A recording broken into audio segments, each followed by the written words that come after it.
Hello everyone, this is Sonya from Sonya's Quilts and Embroidery. And while I am putting the head on this little teddy bear, this is not an instructional video, by the way. If it were, I would have had this teddy bear would still be in 23 pieces. My husband informs me after watching my videos that I need to talk louder when the embroidery machine is going, because even though it's way over there, it comes in loud and clear on your videos. So we'll try to talk louder, but my throat's a little scratchy today. I'm having some issues with my throat today. But if this were a teddy bear tutorial, this teddy bear would still be in 23 pieces, or not even cut out yet. Probably not even cut out yet. I have to turn him back inside out, but I've got to make 14 or 15 of these, and I need to get these done this weekend. And I've got about 6 of them in different levels of completion. But anyway, I was going to share a grandma Christmas memory today. And if you have a favorite Christmas memory, please write it out in the comments. I would love to, I read every comment. And please write out your favorite Christmas memory. And but this is a couple of things, a couple of Christmases that I remember the most about Grandma's house. First of all, a little setup here. We always had Christmas at my grandmother's on New Year's Day. And as a kid, I always, consider not New Year's, Christmas Eve Day. And I always consider Christmas Eve Day as a holiday, I guess because we weren't in school, and to me it was like a holiday. But a lot of people, the workplace does not consider that a holiday. So a lot of people would have to work. But she had it at lunchtime on Christmas Eve Day. And everybody brought something to eat. She'd usually cook a ham and some dressing or something when she was younger. But then after time passed and she got older, I started I'd cook 2 hams and make a big pan of dressing every Christmas for her house. But my grandmother was a hoot and didn't know it. She was a mess. And I mean mess in a good way. But we always had Christmas on Christmas Eve Day at lunchtime at her house. And then we would go over to Big Mama's on Christmas Eve night. I don't know why. I don't think we went anywhere on Christmas Day. And Christmas Day, Grandma liked to get out and go to everybody's house and see what all the kids got for Christmas. So she would visit every one of her kids' homes when we were little. She'd visit all the kids' houses to see what Santa Claus brought everybody. And so, but anyway, this one particular Christmas, we had lived out in Utah, out in Price, Utah, for about 4 months. My daddy was a Baptist preacher, and he got hired as their pastor at the Baptist church in Price, Utah. Only Baptist church with 120 miles. Here, they're on every corner. But in Utah, it was Catholics and Mormons that had most of the churches. So we was out there about 4 months. Don't remember why we left. Don't remember what the situation was, but we left. And my Uncle Billy, that was the longest, I guess, I'd ever been without seeing my grandmother. It was 4 months. And my Uncle Billy was a riverboat captain, pilot. He wasn't a captain. He didn't want the paperwork to go with the position as being a captain. So he was a pilot, riverboat pilot. And he was off. So he flew to Utah to help us drive back. It was Mom and Daddy, and we had 4 kids. And my Uncle Billy flew to Salt Lake. And just about the time my mother and Daddy left on Wednesday to get to the airport on time, to get back in time for church Wednesday night, they hadn't even gotten out of town, out of the little town of Price yet. The phone rings. They left me in charge of everybody. I was in the 6th grade. I was 12 years old, and they left us at home. Well, they went to to Salt Lake to pick up my Uncle Billy at the airport. And just about the time they got gone good, phone rang. And it was my Uncle Billy. And he called to let us know that his flight was delayed.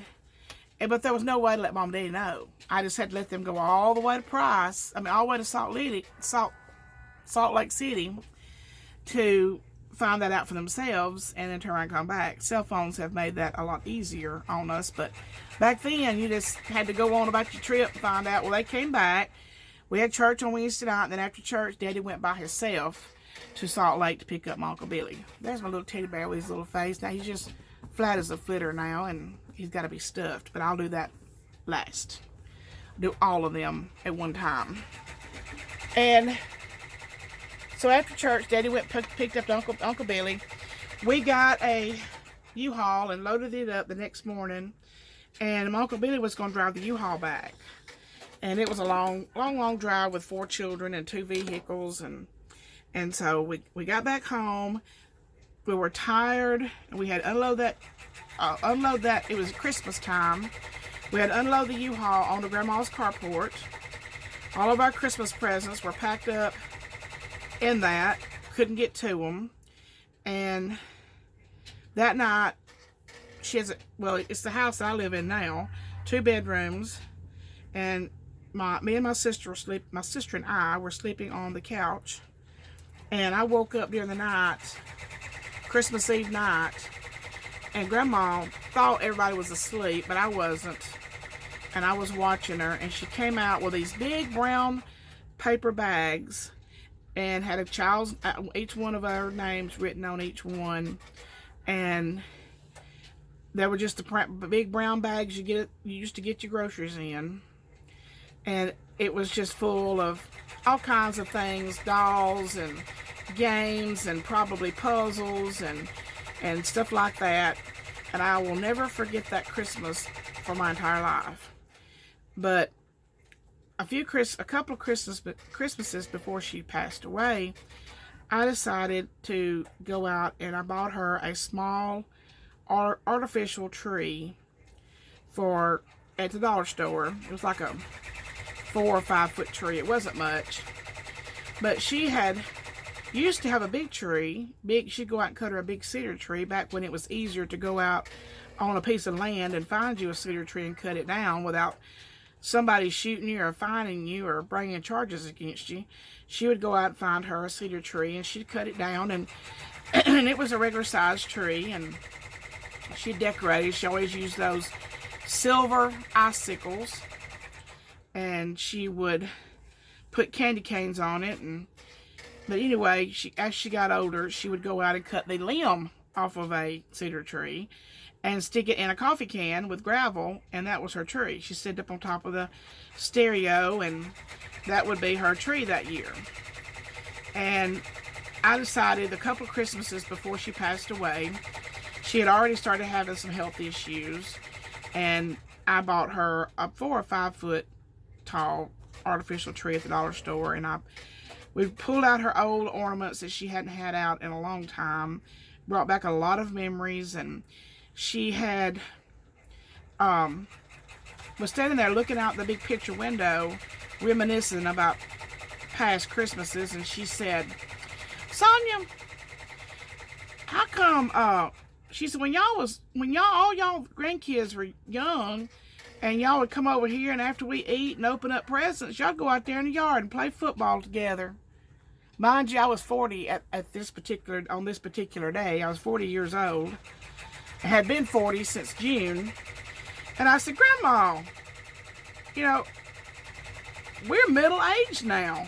I said, "If we were to go out there and play football together," I said, one or two of us would wind up in the hospital. And most of them probably would even refuse to play.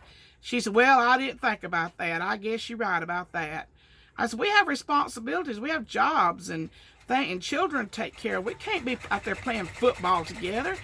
Well, I don't know what I was thinking. I said, "Well, you need to rethink that." I said, "Because we won't be playing football." I said, "Now the great-grandkids can go out there and play." She said, "Well, I don't even think they know each other well enough to go out there and play together."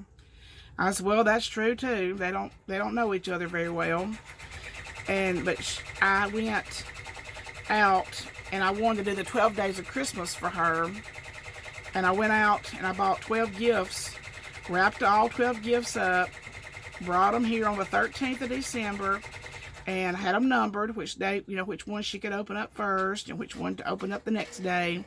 So every morning she was a very routine person, and she would get up and go in the kitchen, fix her coffee and fix her peach preserves, and she drank a whole pot of black coffee every morning.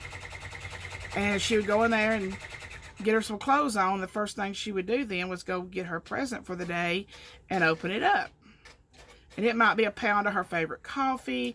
It was some Debbie cakes. I bought her a rug for her bathroom. I bought her just small things like that.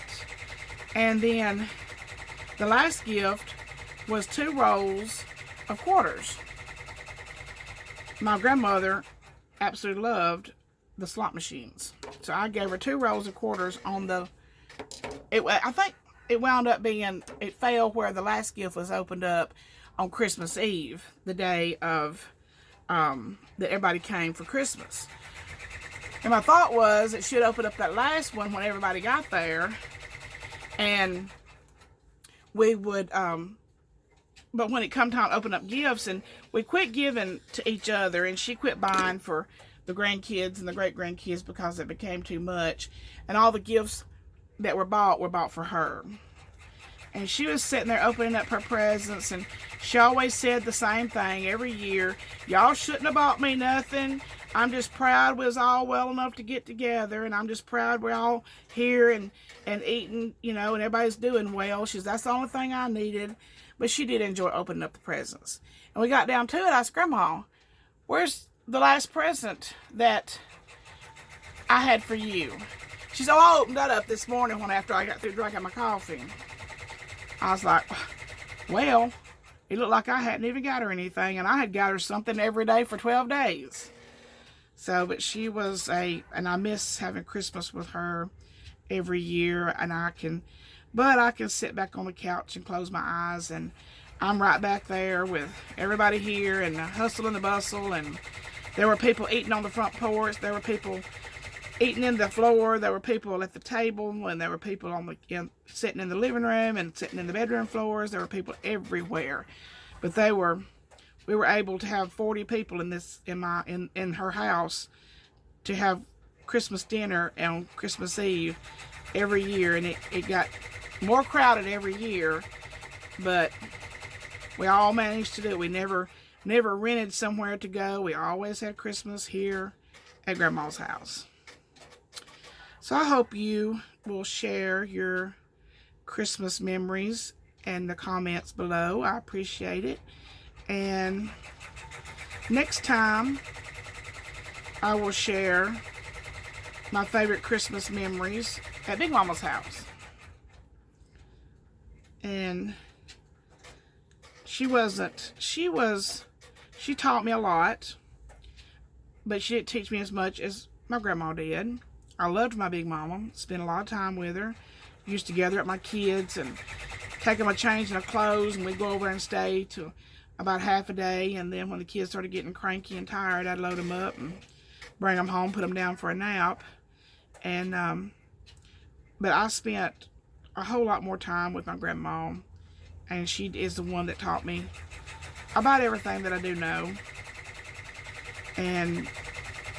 But I do have some great Christmas memories with Big Mama, and I'll share those in another video. Thank you all so much for watching me do these Tejas little teddy bears. And if anybody's interested in a tutorial on how to make these teddy bears, then let me know, and I will do one after Christmas. Right now I just want to get the ones done that I've got to get done, and but I'll be glad to show you how I do these and some of the tips and tricks that I have learned after doing 100 of them. There's some things that I have tried and have worked out well for me, like this. Putting the bottom of the foot on is the hardest part about this, is putting these little feet on.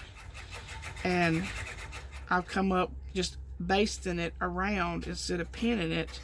Just loosely basting the bottom of this foot on makes it a lot easier then to put it on the sewing machine and put it down permanently. See the bottom of my little, feet. I cut out, these are little gowns and house coats of a lady, and these are been going to Georgia, and this is around the collar. And I put this in the bottom of one foot. The other foot is just got the little striped bottom on them. But this is hard. That's the hardest part, putting a round peg in a square hole, basically, is what you're doing. And I have found out that by basting that with my fingers, they go together a lot better, a lot easier, and it's just a real quick once around. Remove all your pins, and then you're just left with a loose basting thread that I usually leave it in. You can take it out, leave it in, don't matter, but for time's sake, I leave it in. But I hope you have a great Saturday, and I'm gone for this time, and I'll be back and see you next time.